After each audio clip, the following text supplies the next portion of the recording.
Sujas bulletin में आपका स्वागत है। मैं हूं आपके साथ अभिलाषा गर्ग। एक नजर हेडलाइंस पर।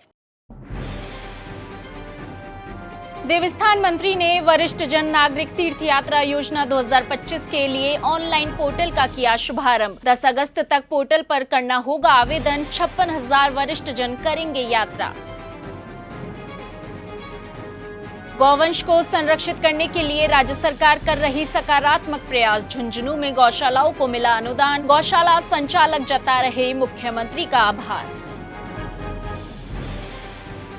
स्वच्छ सर्वेक्षण 2024 पुरस्कार समारोह में राष्ट्रपति ने डूंगरपुर जिले को किया राष्ट्रीय पुरस्कार से सम्मानित। जयपुर ग्रेटर नगर निगम को मिला स्टेट मिनिस्ट्रियल अवार्ड।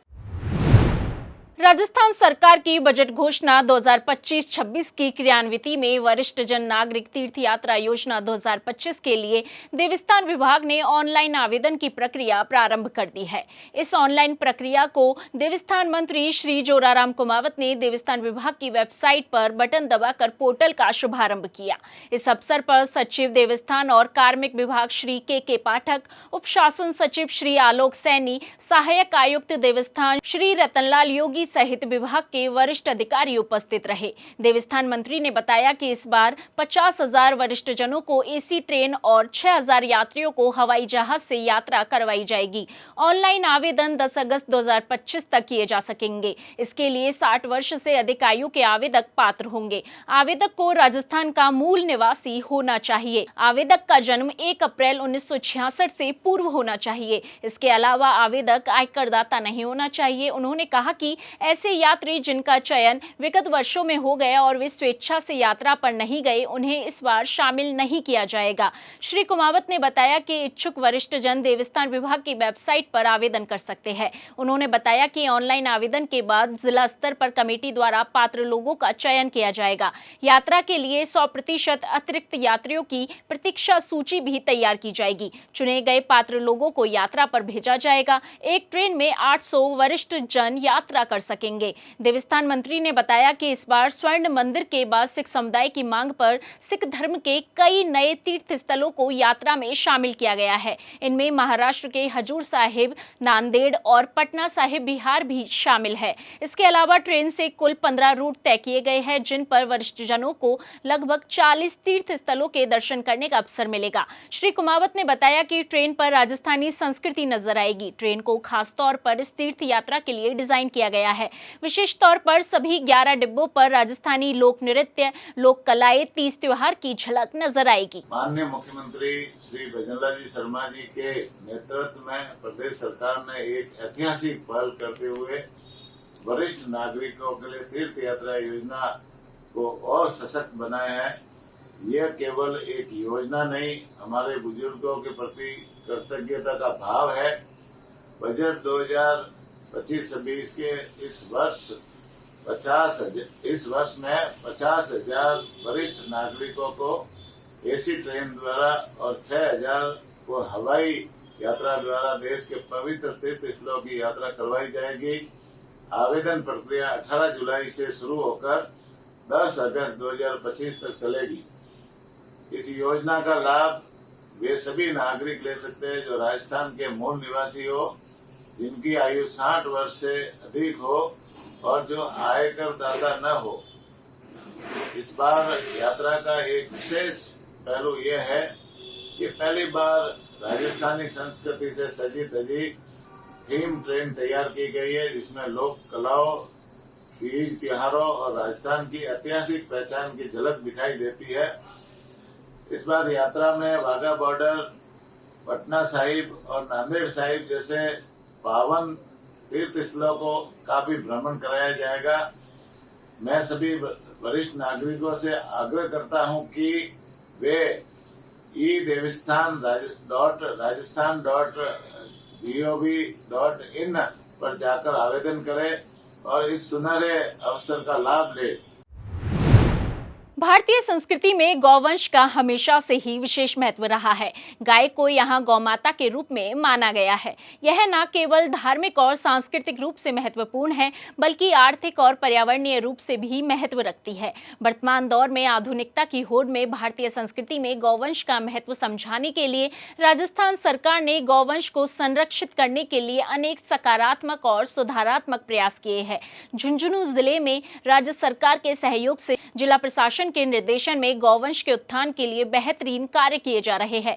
पशुपालन विभाग के मार्गदर्शन में गौवंश के संरक्षण और संवर्धन के लिए चहुमुखी प्रयास किए जा रहे हैं। जिले में वर्तमान में 173 गौशालाएं संचालित है। इनमें से 82 गौशाला राज्य के अनुदान पर चल रही है। वहीं 90 गौशालाओं को योग्यताएं और आवश्यक मापदंड पूरा करने पर अनुदान देने की प्रक्रिया पूरी की जा रही है।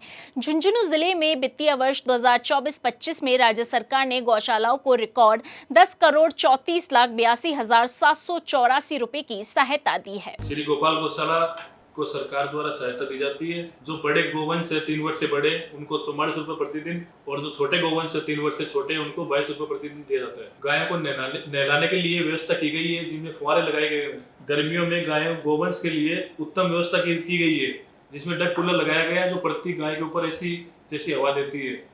और ये गौशाला सरकार और दानदाताओं द्वारा संचालित है। राष्ट्रपति श्रीमती द्रौपदी मुर्मू ने राज्य के आदिवासी बहुल जिले डूंगरपुर को स्वच्छता के क्षेत्र में सुपर स्वच्छ लीग शहर राष्ट्रीय पुरस्कार से सम्मानित किया है। इसी श्रृंखला में जयपुर ग्रेटर नगर निगम को भी स्वच्छता में राज्य स्तर पर श्रेष्ठ कार्यों के लिए प्रॉमिसिंग स्वच्छ शहर के अवार्ड से सम्मानित किया गया।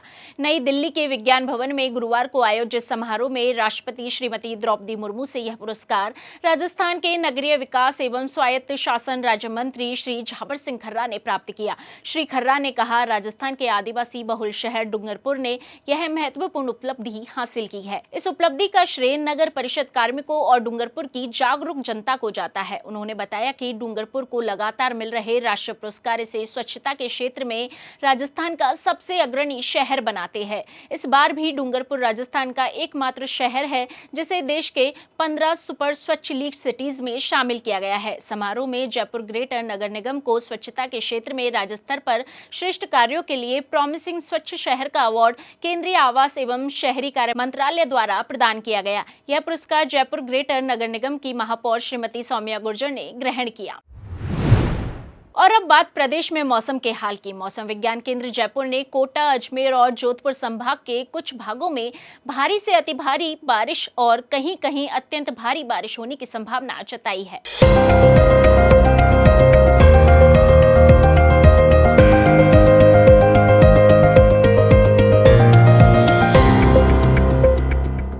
नमस्कार, मौसम विज्ञान केंद्र जयपुर आपका स्वागत करता है। राजस्थान के दैनिक मौसम की जानकारी कुछ इस प्रकार है। पिछले 24 घंटों में राजस्थान के अनेकों स्थानों पर हल्की से मध्यम वर्षा एवं कहीं-कहीं भारी से अति भारी वर्षा दर्ज की गई। राज्य में सर्वाधिक वर्षा सांगोद कोटा में 166 मिलीमीटर दर्ज की गई।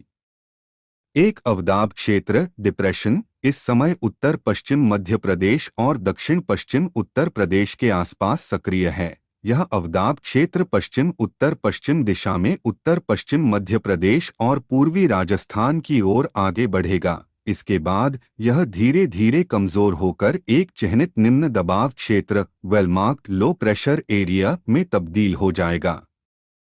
आज 18 जुलाई को पूर्वी राजस्थान में अवदाब तंत्र का सर्वाधिक प्रभाव होने की संभावना है। कोटा, अजमेर व जोधपुर संभाग के कुछ भागों में भारी, अति भारी बारिश व कहीं-कहीं अत्यंत भारी बारिश एक्सट्रीमली हैवी रेनफॉल होने की प्रबल संभावना है। जयपुर, उदयपुर, भरतपुर, बीकानेर संभाग में कहीं-कहीं भारी अति भारी बारिश होने की प्रबल संभावना है। जोधपुर, बीकानेर व अजमेर संभाग में 19 जुलाई को कहीं-कहीं भारी अति भारी बारिश व शेष भागों में हल्के से मध्यम बारिश होने की संभावना है। राज्य में 20 जुलाई से भारी बारिश की गतिविधियों में कमी दर्ज होने की संभावना है। भारी वर्षा से निचले इलाकों व अंडरपासों में कहीं-कहीं पर जल भराव हो सकता है तथा सड़कों पर जल भराव के कारण यातायात व्यवस्था प्रभावित हो सकती है। जिससे दृश्यता में कमी हो सकती है तथा यातायात दुर्घटना होने की संभावना बढ़ जाती है। वर्षा के समय जल भराव क्षेत्र में लगे बिजली के खंभों से दूरी बनाकर रखें। सो जिस बुलेटिन में आज के लिए इतना ही, फिर होगी आपसे मुलाकात, तब तक के लिए नमस्कार।